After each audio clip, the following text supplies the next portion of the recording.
This episode contains strong language. Please be advised. Welcome to D&D Out Loud with Ben Riggs.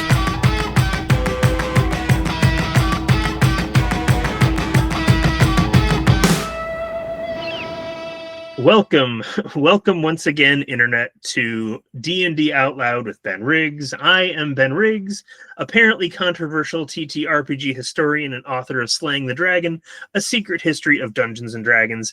And over the past 13 years of writing and podcasting, I have met hundreds of creative geniuses in and around the world of tabletop role-playing games. Here on this show, I ask two of these flaming torches of human imagination to come forth and have a fascinating discussion, which I then record and send out into the world. Today, those two humans are singular and remarkable. Their work has both striking similarities and stunning differences. First up, we've got Watt, designer, artist, and architect of the beautifully bizarre. Watt's games feel like dreams with teeth, lush, lyrical, and a little dangerous. Their work digs into ecology and the wild weirdness of the world. I found their Mothership mutation, CLOUD EMPRESS, at Gen Con and fell into it head first. Watt, how would you describe CLOUD EMPRESS to the uninitiated? It is a Nausicaa-inspired science fantasy epic.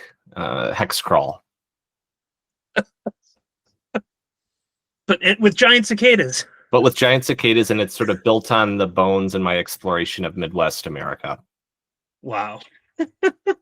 that would explain why, like, as a native Wisconsinite, it would explain why it spoke directly to my soul. Cicadas. And next, welcome to the show, the one, the only, Jay Dragon. Game designer, storyteller, and pastoral prophet of indie role-playing games. Jay is the mind behind Wanderhome and Yazeba's Bed and Breakfast, games that blend gentle heartbreak with radical imagination. She's helped reshape the way people play, proving that the quietest games can hit the hardest.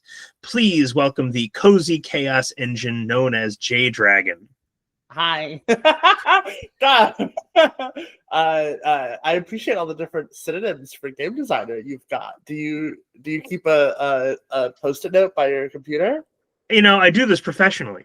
That's a good point. Good point. You're right. Not full time or anything, but I did write 100,000 words about game designers. So, I surely you had to come up with some synonyms because I did my best. And go ahead. I was going to say, flaming torch of imagination. I'm going to have to use that in future bios and dreams with teeth. I'm taking some notes for bios I have to write.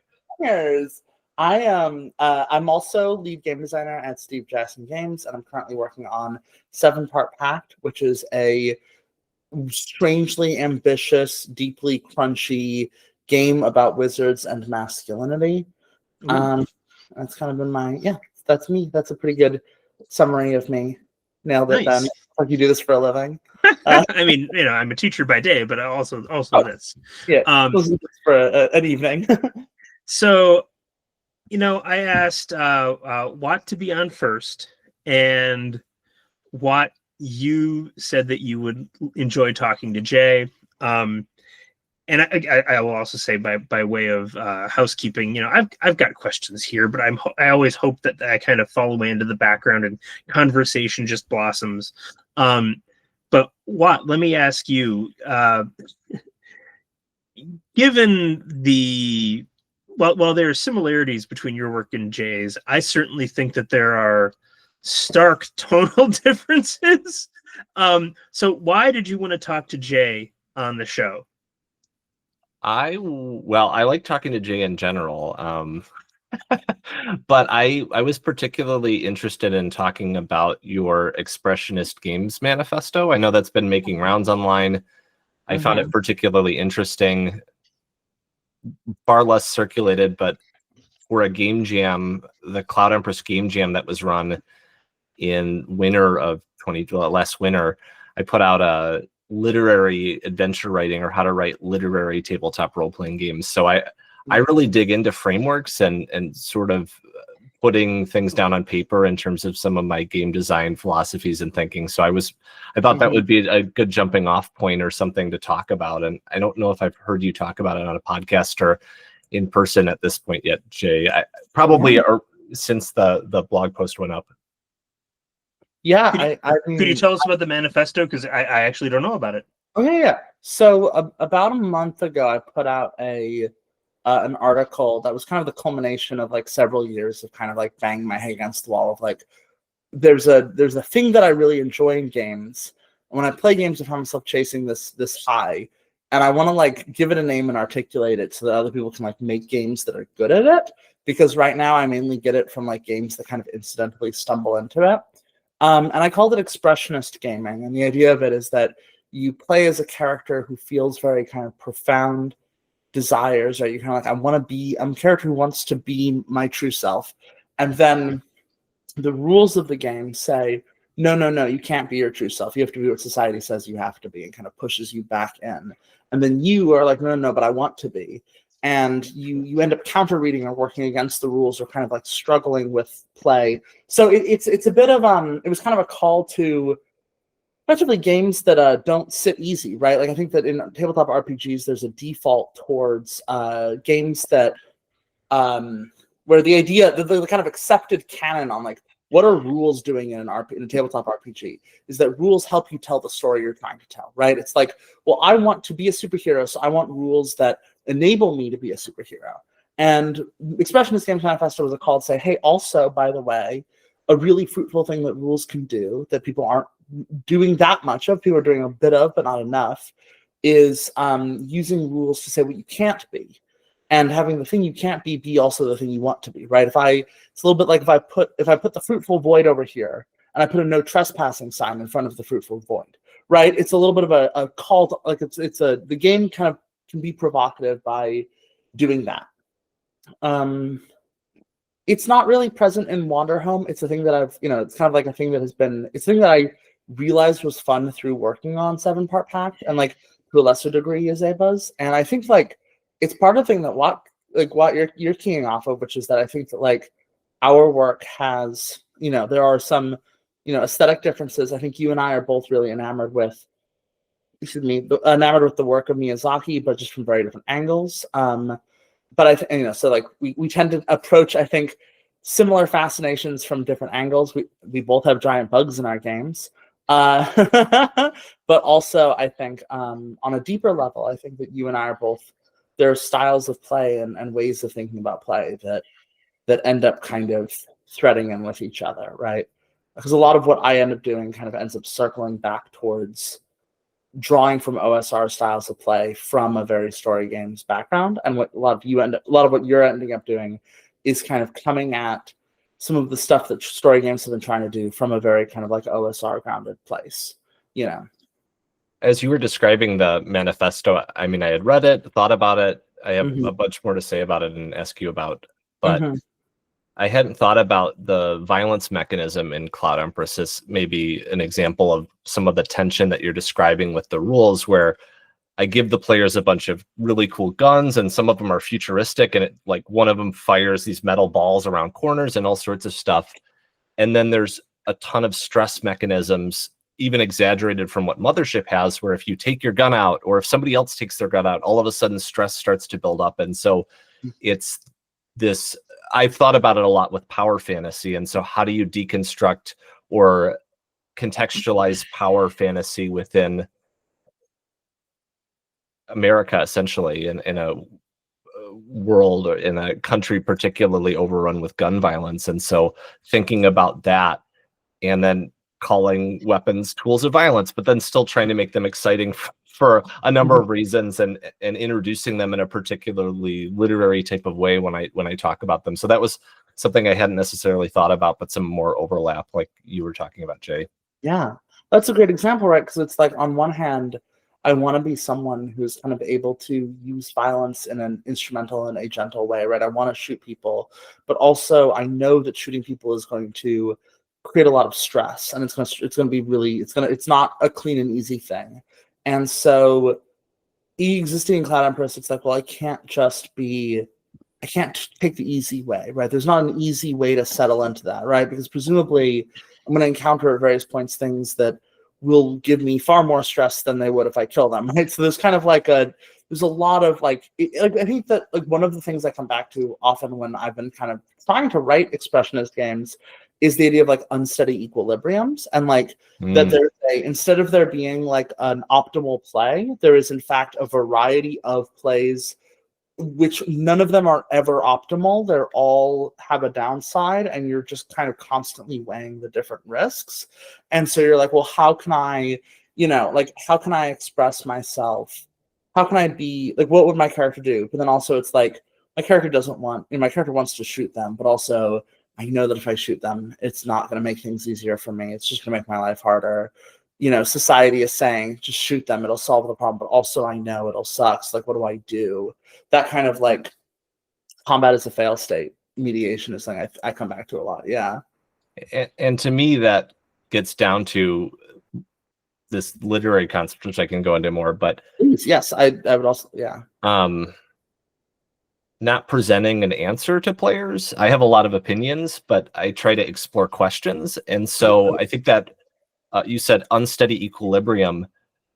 Let's explore a challenge or a thought or a question that I'm really grappling with, particularly in society, but not from a lens of I know the right answer, because I think if I knew the right answer, that would be the mechanic, right? Like there's a thing Vincent Baker once said about game mechanics, where Vincent Baker said game mechanics answer questions, right? I'm in a game and I ask, how do I kill someone? And how do I get stronger? And the game says, well, and this is how.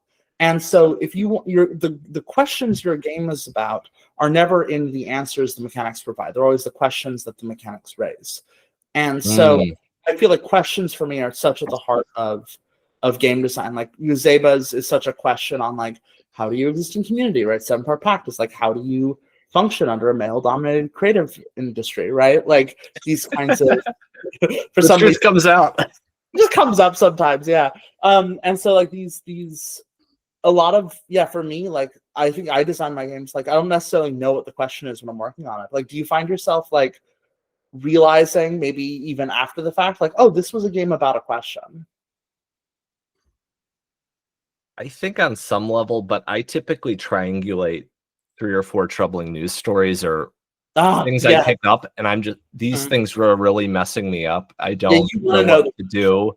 And then some sort of personal stuff and those kinds of things. So I'm in the writing stages of one now, and just what are the issues, and then historical pieces. I think I'm writing a game that features dragons, and so I'm doing a lot of, but they're velociraptor bird-like dragons, and the sort of central conceit is, what would dragons look like in the real world?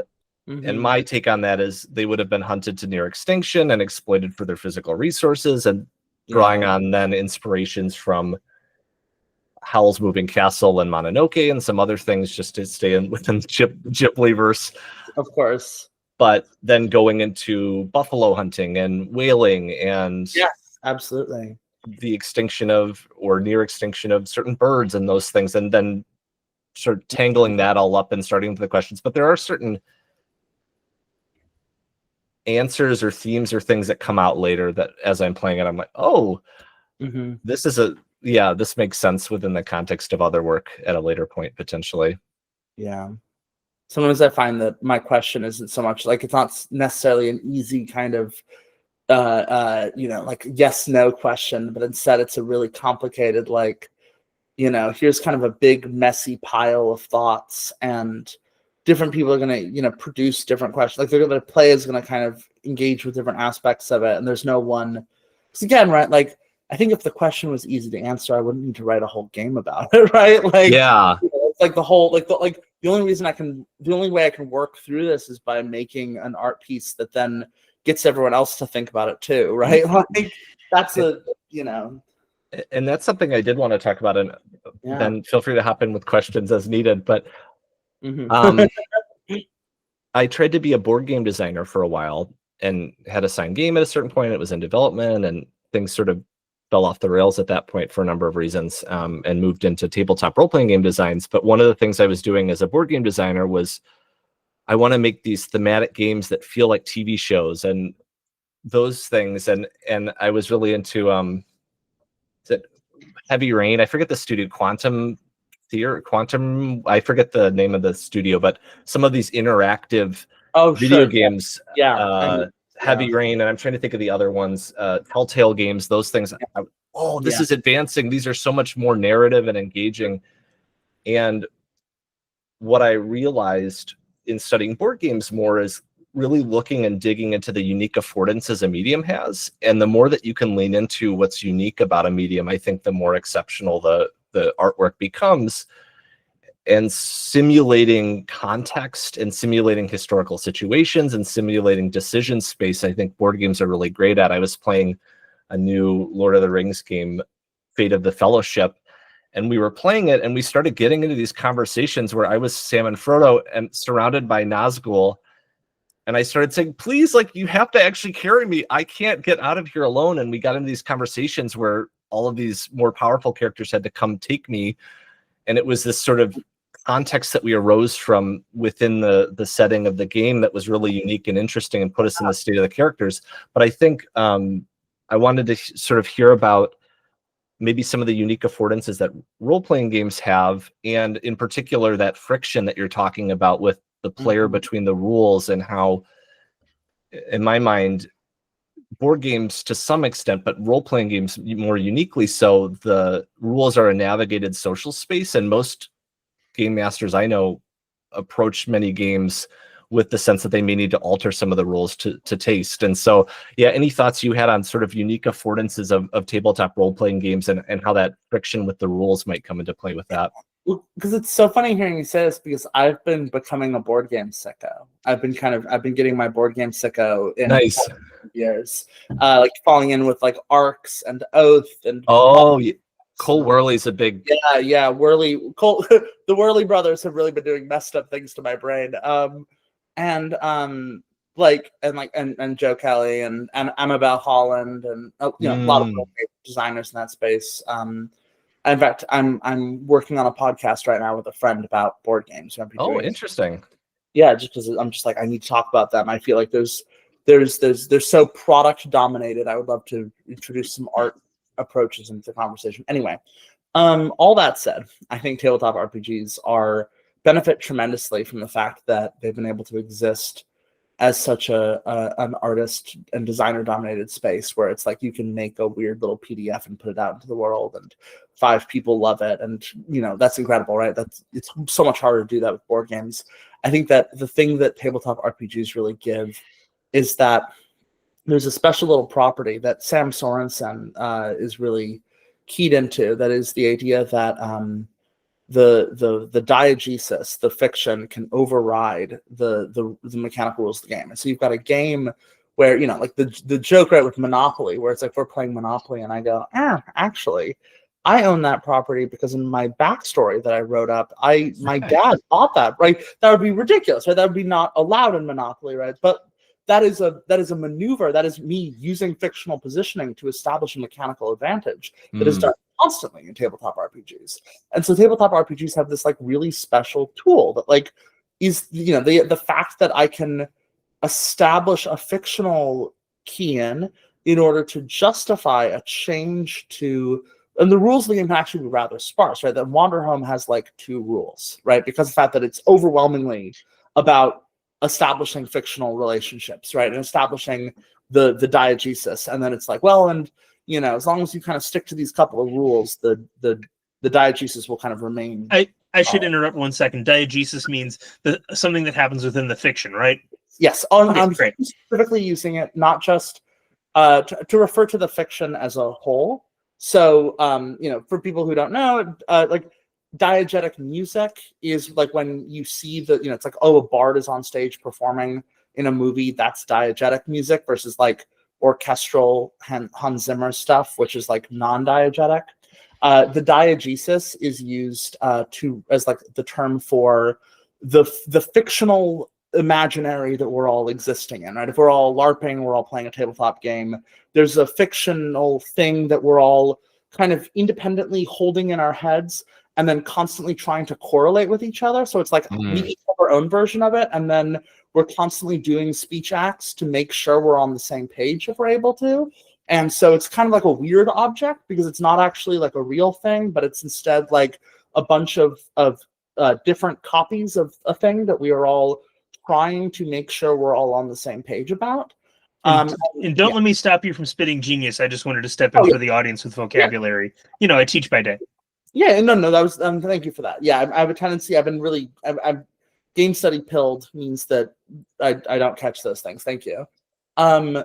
But so what that means, right, is that's a really special thing that tabletop RPGs have, where like board games, video games, they have a diegesis, right? When we play chess, we can both be sitting there imagining what this means for our kingdoms. But at the end of the day, it doesn't matter what we're imagining. We don't even have to make sure we're on the same page. The game is just, it is what it is, right? And that is just true, right?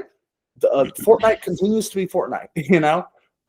Whereas tabletop RPGs, we get to say, well, actually, this is what I'm imagining. And therefore, because of that, I'm going to actually reach into the rest of the game and kind of manipulate it to align with that.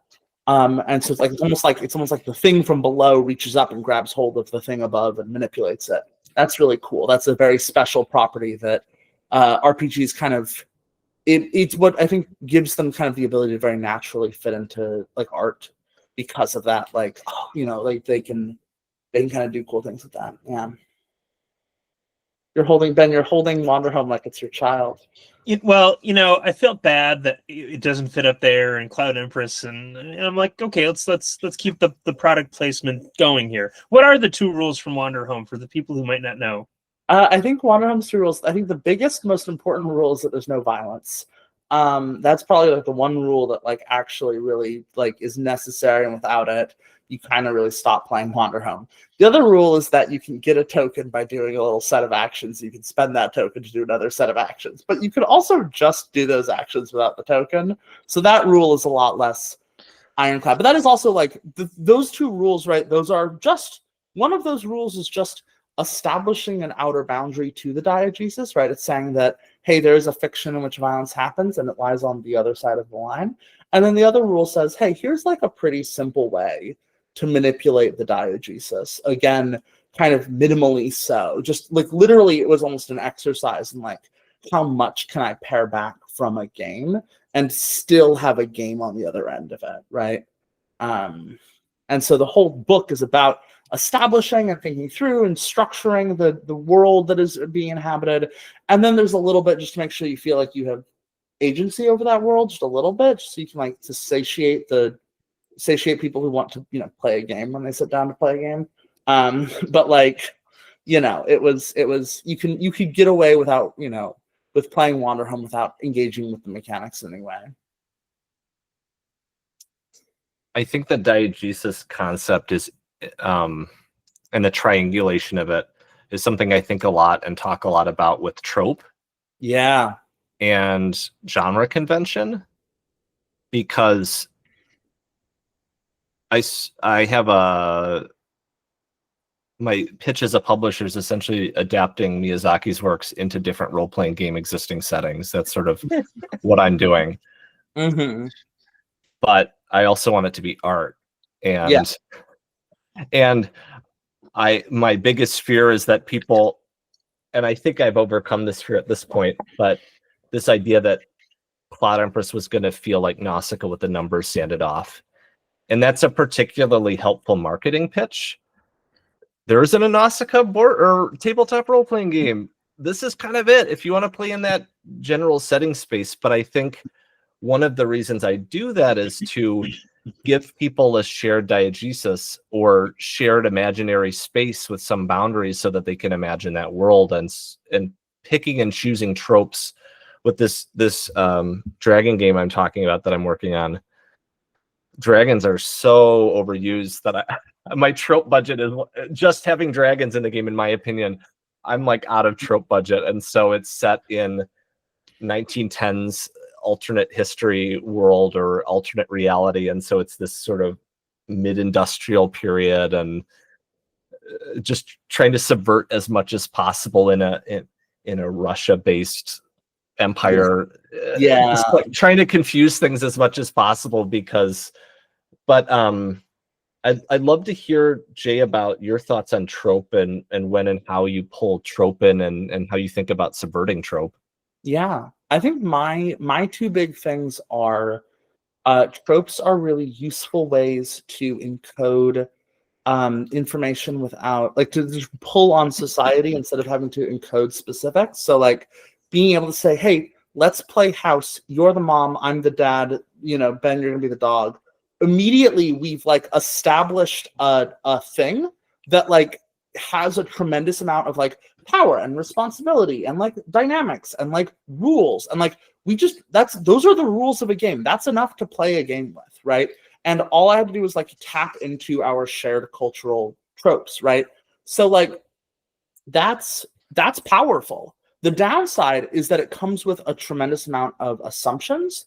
And when you build on those tropes, people just bring in their assumptions and you can't necessarily get them to question it, right? Where it's like, if I, like the moment I say, right, oh, well, this character, oh, they're a dragon, immediately, boom, if suddenly it's like, oh, and they've got 8 legs. People might be like, whoa, no, dragons have 4 legs. That's a wyvern or whatever the hell, right? It doesn't matter, right? Like people like invent that, right? People have like their taxonomies that they apply to everything. And so like tropes, and like in more destructive ways, right? Where it's like, if I have a game that says like, and this is the rightful king, right? I'm baking in a ton of stuff about like return fantasies and like fascist imaginaries and like conservative and good monarch, the enlightened dictator. Yeah, exactly. There's all this stuff that comes along with the idea of the rightful king that I might not necessarily be able to like decouple, because the game is ultimately like I'm teaching you how to run the game. And so there's inevitably like, I can't be as nuanced as I would be if I was writing a novel, because there's going to be shit that gets lost in translation. But then on the flip side, it's like, if I give you a fantasy world and it's like, all right, you're going to be the Mledmop and I'm going to be the Dwelmar, and then we're all going to be part of a Grimswamp. And it's like, okay, well, none of these words, none of this has meaning. Yeah. Right? We have now spent time defining what each of those are. Things are going to get lost in translation even more because I haven't abstracted anything. I've alienated you completely from your tropes, and now it's completely unfamiliar. And so I feel like all the time I'm trying to kind of like walk the balance of like, I refuse to make like a genre emulation game, right? Like I kind of like pretty firmly understand like I do not do like, I'm not emulating superheroes. I'm not emulating, like Miyazaki or Redwall or whatever. I am making a game that exists in conversation with these other art pieces in the same way that like, goddamn, like Apocalypse World is in conversation with Mad Max. It's not a Mad Max RPG, right? But also in the same way that like Batman is in conversation with, pulp detective stories, or like, the way like goddamn Supernatural is in conversation with Swamp Thing, right? But it's not a Swamp Thing TV show, So there's like, I think that it's important to with RPGs in particular, because the art is so new and it's so young, and it's so, when art is young, it relies heavily on references to other more established art. It's really easy to say like I don't think Cloud Empress is the Nausicaa RPG, but that's because also like I think it's a work of art that is inspired by Nausicaa, but like is in relationship with it, but is not. I think that if you try to draw one-to-one, you'd be disappointed, and like you shouldn't, right? Nausicaa could be a useful touchstone, because ultimately, in the same way that like if I was putting on a play and I wanted to reference Nausicaa, that could be a useful touchstone for the actors, right? But ultimately, it needs, it's a different thing. Like the tropes are useful for that translation. They're really valuable tools, but they don't define it. They don't govern it. That's my feeling anyway. And the two things that come to mind, one are as an indie publisher having to play marketing and publisher and writer and creator and game developer, like these different hats you wear. And so you might wear a more simplifying marketing hat to better communicate the overall vibe. When I'm at Gen Con, Yazeba's is Howl's Moving Castle by way of Foster's Home for Imaginary Friends, right? Bing, bang, boom, right? I'm not, Wanderhome is Redwall by way of Totoro, right? Like whatever gets the book to sell. In conversations like this, I'll be fancy. The other thing that comes to mind, and then Ben, I want to hear some of your questions, but is just the autopilot that happens when you were talking about playing family. And this I work on a lot in my writing, where it's, oh, I know how this goes, right? And then the ball's rolling, and you can spend 2 hours just playing the stuff that you already know, and that's where I think the question gets lost, right? You're not exploring a question or a context or even a conflict if you're the smug rogue who lost their family in a fire and all of, I don't know. I mean, there's just so many high fantasy tropes in particular that I really struggle with, and I think that those can be a form of pure entertainment, or power fantasy is maybe valuable to some people at some time for some personal reasons, right? But that's not what I'm interested in on any level. And so I don't want to begrudge someone's, like, I was going to say potato chips or whatever, right? We have different meals for different music for different reasons, right? And so let them enjoy their Kesha and their Ariana Grande. No, that's good for them. I'm sure that'll land really well to be like, yes, the pedestrian power fantasy versus the elite suffering. But it's how I feel. I'm being facetious for the audience. I'm being facetious, but yeah, I'm with you. I'm completely with you. Yeah, I think same. It also, I'm just not really interested in it. I think that, to me, games are the most interesting when there's a thing you want to be and the game says no, you can't. Right? That's expressionism. That's kind of the thing I've been hooked on. Is it's like you want to be a wizard, and then the game says, okay, well, to be a wizard, you do have to retain all these obligations, and if you don't, people will get mad at you. And also, like, you have a wife and she doesn't really like you, and like here's kind of how that all plays out, and you don't have enough time to like repair your relationship with your wife and be a wizard, and so like figure that out, right? Like, what are you going to do about that, right? Like, are you cool with that? And like, that's like the power fantasy of the wizard does not worry about the wife, right? Like, the power fantasy of the wizard does not worry about, like, am I doing my stupid wizard taxes on time, right? The power fantasy of the wizard is lightning it's a bolt. subversion, right? Yeah, exactly. Have all that. Well, but also the power fantasy of the wizard is a static image, right? It's a wizard airbrushed onto the side of a van. It doesn't move. It doesn't go anywhere. It just is there. And so I think that, like, frequently the power fantasy is like a static. It's a static image, right? Or uninhabited. I think Gandalf's in the corner, and we look to Gandalf to solve a problem. Yeah. And Gandalf solves it, but it's not. But like, even Gandalf, right? Gandalf has to fuck off to like deal with the necromancer. You know what I mean? Gandalf's got like. He has to go to the library in Minas Tirith, right? At one point, he has to ride to a library and look at books. Yeah, which is like important, right? It's important that Gandalf, even Gandalf, right?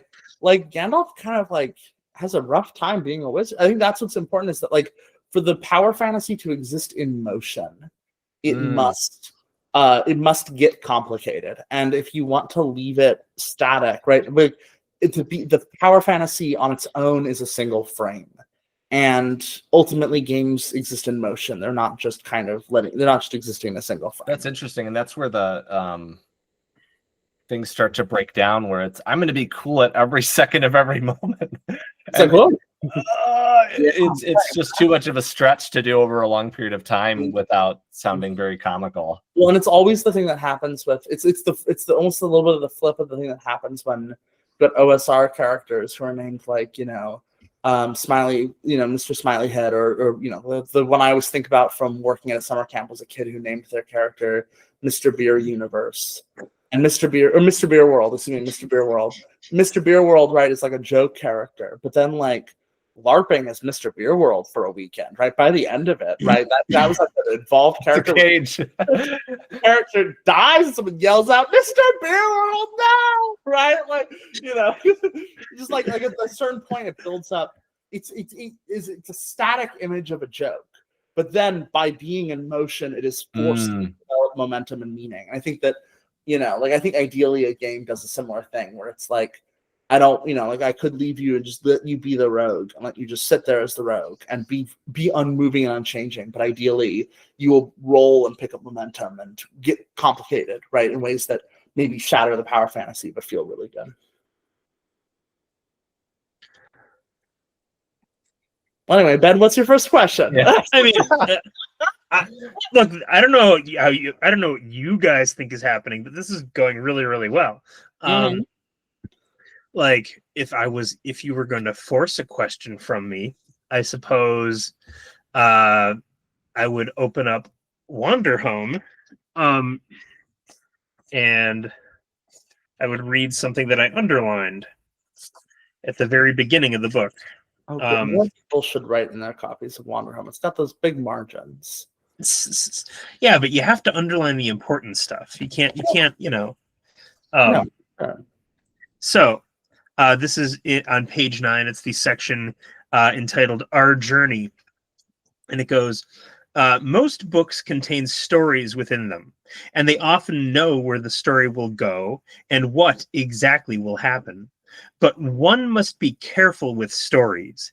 They are violent and cruel things, after all, full of heroes and villains and triumph and conquest. Stories are for kings and dragon slayers and for blood-soaked, hungry blades. It is easy, I have found, to seek to imprison the world inside our stories, to glorify the lives of powerful men, to celebrate their victories and mourn their tragedies. To build a reality where everything ties up neatly with a bow and everything makes sense. There is a comfort in stories like these, disconnected from what it means to be alive. But I'm not here for a story. I'm here for the journey. And a thing I reflect on often is the dawning popularity, increasing popularity of tabletop role-playing games. Like, I thought that maybe we had reached a peak a few years ago. Clearly, I was wrong. It seems to be continuing to go up and up and up. And the more people are exposed to them, the more they grow, and they tell more people at it. Now I'm rambling, but I guess I'll ask you this truly obnoxious question. Is the medium of the story passe, and is the medium of the role-playing game going to replace it? Or would you say that the role-playing game is just a machine for making stories and democratizing the process of story making? Those are like two very different questions. Sorry. I don't think stories are passe. I'm interested in hearing your thoughts on this in regards, especially to like literary adventures. I think that mostly, to me, I think that Wanderhome in particular was a game where I really didn't want people to. I think there's a way of playing games that is like really concerned with like emulating a story, like being like, all right, like, this is going to be a plot, or the GM has plotted a thing out. We're going to play it. And there's going to be a narrative, and like everything's going to tie up neatly, and like all the characters are going to have good arcs. And I think the problem is that when you take RPGs and you hold them to the standards of a well-written story, it's a really bad story. It's just like the RPG adventure itself. If you like play it back as is, you're like, whoa, there's a lot of red herrings, there's a lot of dead ends. The GM like forgot something and changed it, or like a character got completely recharacterized halfway through. And like that just happens all the time, because like that's what makes for a fun game. It makes for like a bad story, but that's because RPGs are not story engines. RPGs do not produce stories. RPGs are experiences that we can then go back and narrativize. We can say that was a story. The game can make it easier to narrativize, but I don't think they are themselves. I've yet to hear a definition of story that properly includes RPGs and properly excludes things like grocery shopping or Fortnite, which I think probably should not also be called stories. I think, to your point, Jay, stories are retrospective. Yeah. They're a recollection of experiences in a threaded way that conveys meaning. What that meaning is obviously varies quite a bit, but I think we put the stories together later with, oh, remember that thing you did at the table, and here's what this player was doing, and this was the situation, and the villain was like this and that. Whereas RPGs are an exaggerated form of reality, or an interpretation of reality. Or a weird conversation, yeah. There is this like emergent game design or emergent gameplay and emergent storytelling thing that is in board games that I'm going to have to think about in context with this that I haven't fully. But I think even emergent storytelling is when you look back over the course of what happened. Wow, this one empire was rising in Twilight Imperium, and then all of a sudden there was a coalition that came. That's what arcs, yeah. The arcs, and I was going to say Oath. Oath is particularly interesting, where you physically write down what happened. You play through the situation, and then you chronicle what happened. I think the retrospective piece might be important. Well, I think also, right, there's a thing we can do, which is like, I think it's just like we don't really have a word for making a diegesis, which is what's happening, right? It's like we don't have a word for like what happens when you're on the fly inventing a second world to inhabit. And the closest we've got is storytelling, because that's like the context in which it happens. And so I think people kind of patch like the concept of storytelling onto describing what they're doing in RPGs, but like that's I think just because we just don't have a word for like, I don't know, world weaving or whatever, right? It's like it is a different thing structurally, but I think like world weaving is really, really good. Yeah, it sounds so goofy. Yeah. How do you feel like that challenge interfaces with your interest in literary adventures? Like, how do you think about kind of the goals of being literary in the context of like the thing you're making being a tool that is being used to do a thing which people can like it's many degrees removed from storytelling, right? That world weaving piece is highly relevant, and that Worlds by Watt, my primary interest is world weaving, creating world building, world settings, those kinds of things, which are, I believe, context and situations. And the best adventures also, in my opinion, are context and situations for the players to explore and inhabit. So the literary component to me is an approach to the conveyance of that. And so I think you could I think an expressionist framework that you're talking about isn't necessarily incompatible with a literary one, in that I think so, yeah. I think it has to do with the way that the writing is conveyed, and the interest in conveying larger human themes, I think, is a big piece. In my sort of definition, a lot of literary fiction, literary work, which is largely just, I mean, I worked at a library for a long time, so you get certain things that are more or less literary, but it's all to taste and preference, and it's nothing absolute by any means. But oftentimes, in the work I'm particularly interested in, will say something about the human experience, whereas less literary works often, and that was what you just read, Ben, it feels very literary to me, because it sort of talks about the greater nature of storytelling, the greater relationship of power, and the way that we talk about heroes and the heroification and vilification of people. So that to me has this sort of literary context, whereas the contrast is often genre fiction, where it's primarily, and genre fiction can be like a lot of different things, and I'm certainly not an expert in any of this, but primarily is interested in the people, places, and things, and the conventions within a particular genre, and replicating and doing that in new and interesting ways, which has its values. But when I read a lot of genre fiction or things particularly interested in genre, I don't normally get that sense that they're trying to speak to a broader human experience or larger questions related to human existence. I think that's maybe part of why tabletop RPGs are so interesting, because we can take a genre RPG, like an RPG that kind of exists heavily in a genre space, and we can engage with it in a literary fashion. Or, more often on the flip side, people take literary RPGs to kind of engage with them kind of however, right?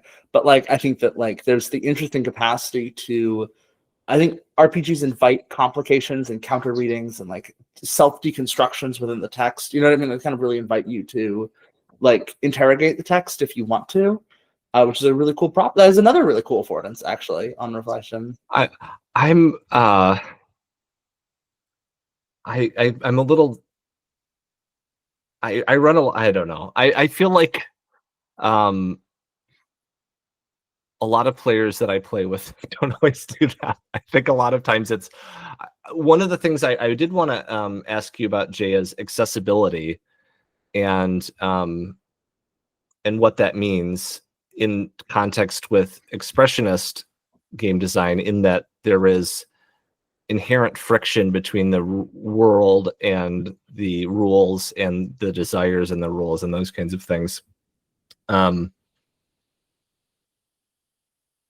I think role-playing is very uncomfortable for most people. Yeah. And navigating the discomfort of improvisation is something I think a lot about. Where Yazebas, for example, could just be a family, but I think that would be so uncomfortable for people. And there are role-playing game experiences like that. Or when I'm talking about this dragon game I'm working on, I could just make a game about buffalo hunting, and people do games like that, but I find that there's less interest and a stronger discomfort in role-playing those types of things. So I think I'm interested in what I can do as a designer to help people get out of trope, and not go to their first. Sometimes people's first ideas are very simple, and maybe that's what play to find out comes in, where you discover your character over time and the nuance comes 30 minutes in, and that's when I really should be holding on to, rather than people's like first impression of a character that they're developing. Well, I think there's an interesting thing where when I like, one of the things that really strikes me about board games, I think that board games, especially kind of, I think like the historicals and the Euro games, have a lot more space to be ballsy with literality, right? Being able to say, this is a game about, this is a game about the slave trade. This is a game about colonialism, right? This is a game about, being, transsexuals in Georgian era England, right? This is a game that is like about a very specific thing. We're not going to pull punches about what it is. We're going to zoom in on that. And RPGs, I think we get really wishy-washy. We get really nervous. I think a part of that is the embodiment, that it is a lot harder to say, like, not just you are going to be taking the game mechanical actions of like a slave trader, but you're going to be doing a voice for him, and you're going to be thinking about his worldview, right? That is a really big ask, I think, especially for people who have not necessarily like interrogated their own racial biases, right? I think like there's kind of an instinctual like white fragility, white guilt element of like, I want to stay away from the thing that right. The knowledge that it's so easy to do wrong, partially because you're aware on some level, like, I certainly have the fear of like, on some level, could I stare into a mirror, right? And that makes it very hard to play literally. But like, and so you can kind of ease people in a little bit by like coming at it via genre, right? By being able to give them an escape route that says like, and if you want to just be a fluffy animal creature, right? If you don't want to think about any of this, and you want to just be a rabbit in a top hat, well, here you go, right? Like, I'm imagining this game now. This game you're designing, Jay, is I'm designing like slave owners with a talking rabbit involved, and this is kind of fucked.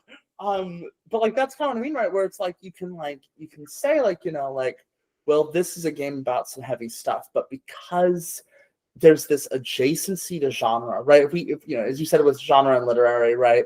The people, places, and thing element of RPGs is really important. I think an RPG that doesn't have really grounded people, places, and things tend to kind of feel really kind of conceptually unmoored. Like they tend to be very kind of artsy, indie sort of stuff, right? I mean, Cloud Empress is a hex scroll, right? Just like, there's a certain amount of like, we do need these tools to be able to like RPGs need to be able to, they can have a literary mode. They also need to be able to talk about themselves and to talk about their own, they need to be able to like self-reference in order to like propel the fiction. And so there's this interesting tension, I think. And I think that like genre provides the alibi in a sense, right? It gives the escape routes so that you can get serious because you have a place you can retreat to. Well, I think about accessibility because having beat Silk Song, I don't know if I was barely physically able to do that, and barely had the time to do that with a number of other obligations, and so there's a lot of talk about accessibility and difficulty in video games, but I think there's not quite a lot of conversation around accessibility when it comes to tabletop role-playing games beyond, is your PDF accessible to screen readers?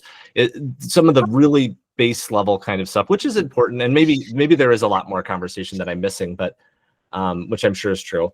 But I see it with regards to safety tools. I feel like yes, safety tools are the biggest element where I see that conversation happen. But I think there's rules complexity as a component of Seven-Part Pact is very complicated, right? Yeah. Rules based. But then there's also the accessibility around what you're talking about with role playing in terms of how naked am I in the embodiment of this character, right? I think the more feats a character has, or the more abilities they have, those are sort of a comfort level that some players have, where it's like, well, I've got all these things I can do to fight.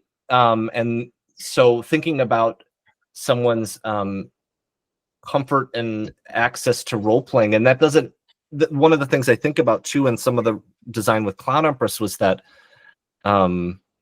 particularly queer audiences may desire a more streamlined rule set with a more complex emotional and intellectual or thematically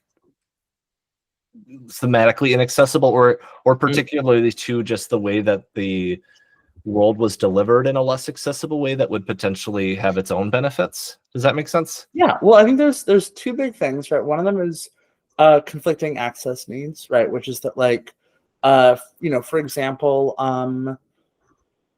there might be, one person who has dyslexia who needs, things in a particular font, and then there's someone else who has ADHD who finds or who has autism and finds the font and color choices needed for dyslexia to be overwhelming, right? You can have these two people who both have particular needs. I think that also exists in RPGs, where it's like you can have, for example, I'm making a game about wizards. In this game, wizards are expected to be men. This is very empowering for some players. This is really interesting for some players, right? This is a really compelling thing to sit with. This is a really difficult thing for other players, including like your friends of mine, right? Just straightforwardly being told, your character is perceived as a man, and in order to fight against that, you have to destroy the world. Like, that's a big burden. They have to live that. They don't want to live that in the game, and so even things that I think are invisible to RPG players, where it's character creation is deeply inaccessible. The skills necessary to make a character, right, are just if you try to teach someone over the age of 50 how to play an RPG, they've never played one before. Character creation is where they get stuck every time. And that's my my next design, Rust Wings. I'm doing a lot with cards and things, where it's like you get a profile picture. These are you, and you're building it with cards and things. And it's been really interesting to see how quickly folks can generate a character with a profile picture, right? Oh, which profile picture do you want to pick? And having some built-in genre within the character images themselves. Well, one of the many reasons, this is not the biggest reason why, but a thing that I certainly appreciate about Yazeba is having pre-made characters. I taught my mom how to play Wanderhome.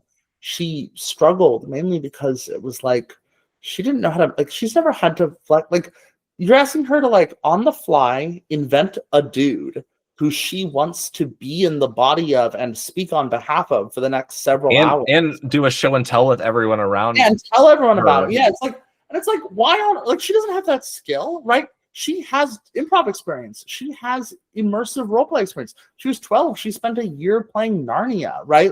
She's been in the suit. She's got the brain for it. It's just that character creation is not how she has historically engaged with it. And so most RPGs just bounce off of her because that's a skill that everyone assumes if you're playing RPGs, you have that skill. So I think that by default, there's no such thing as the accessible object, right? Everything on the planet contains accessibility challenges for some community of people, right? If you cannot imagine a thing which, there will always be someone who's got some particular need that bounces off of it. I think my goal is, my two big priorities are clearly articulating the realities of a particular object's accessibility, right? So that way people can kind of self-select and know oh, this is for me. And also to be mindful of do I want to be making things that are inaccessible for people who things are always inaccessible for, right? Where it's like, yeah, hey, it always sucks when you're blind, right? Getting into RPGs when you're blind, or if you struggle with like verbal, like communication, getting into RPGs is a pain. Do I want to make games that reinforce that? Like, because that's kind of already 99% of RPGs are going to be inaccessible for them. Do I want to add to that pile? Or do I want to maybe try to counteract it? And then I think the other factor is identifying flexibility and resilience such that you can say, right, hey, here's a way to approach the game. If you like making basically, instead of saying, let me make all these use cases for all these different ways in which people can have accessibility needs, instead say, here is the toolkit for making new versions of the game to match people where they are at accessibility levels, because there will always be people. I encountered just the other day, I mean, it just never occurred to me, but like obviously it is. I heard a play report of someone who played Yazeba when they played Yazeba's Bed and Breakfast, and they had an infant in their arms, and so play was really, a lot of what the RPG play was that there was an infant who was kind of, making noises and obstructing play and kind of getting in the way of the experience, and that's an accessibility need. Yeah. Not one that I anticipated or could have designed around. And I'm grateful because they designed they made a character for Yazeba's that is an infant, which just says like, and if there's an infant at the table, the infant exists in the bed and breakfast, and like the things it does impact the world of the game appropriately. So if it like starts crying, that's like actually happening in the bed and breakfast, which is like a pretty fun solution. Not one that would have occurred to me, but a banger solution, right? And so it's like giving people the freedom to solve those, I think, is one of the biggest things you can do. Well, Gentles, I can't believe this, but we're coming to the end of our time. I'd love to have you both on again sometime. I'm just going to start by saying, how can listeners support your work? Yeah, you can go to cloudempress.com. It's got information about my newsletter as well as the Discord that I run related to the games I publish. Yeah, Jay, same question. How can people support your work? Come check me out on Blue Sky or Tumblr. I'm Jay Dragsi on there. Or support me at patreon.com/possiblegreek. Or if you liked any of this stuff, head over to Warehouse 23, which is where my parent company, Steve Jackson Games, sells Wanderhome and so on. All right. I guess I'll also say listeners, since I seem to be getting a lot of new listeners lately. I wrote a book, if you didn't know, called Slaying the Dragon: A Secret History of Dungeons and Dragons. Check it out. It's really good. We have a Patreon that is a mere $3 a month. It will never go up in price. There's a Discord. There are special. I wouldn't be saying that. My wife always goes, "Don't say that. Don't say it's never going to go up. Don't do that. Why would you say that?" Look, I hate to break it to. This is not legally binding. This is you can always make a new tier. Oh, the $3 price didn't go up, but the $5 price you get so much more. Exactly. But no, our plan is keep it low and get as many people in the door as possible. I just posted, I'm going to say 50 pages on the creation of 3rd edition. We have special episodes where I interviewed the lead 2nd edition designer in the Hugh Hefner Suite in Lake Geneva. We got Sandy Peterson, creator of Call of Cthulhu, talking to Ken Hite, creator of Trail of Cthulhu, and Gen Con co-owner Peter Adkison talking to Matt Shoemaker, the historian of Gen Con, and all that's there for just $3 a month. So please stop by sometime. But Jay Watt, I'm gonna go re-listen to this episode because I liked it so much. This has been fantastic. I can't thank you both enough for being on. Thank you so much for having us.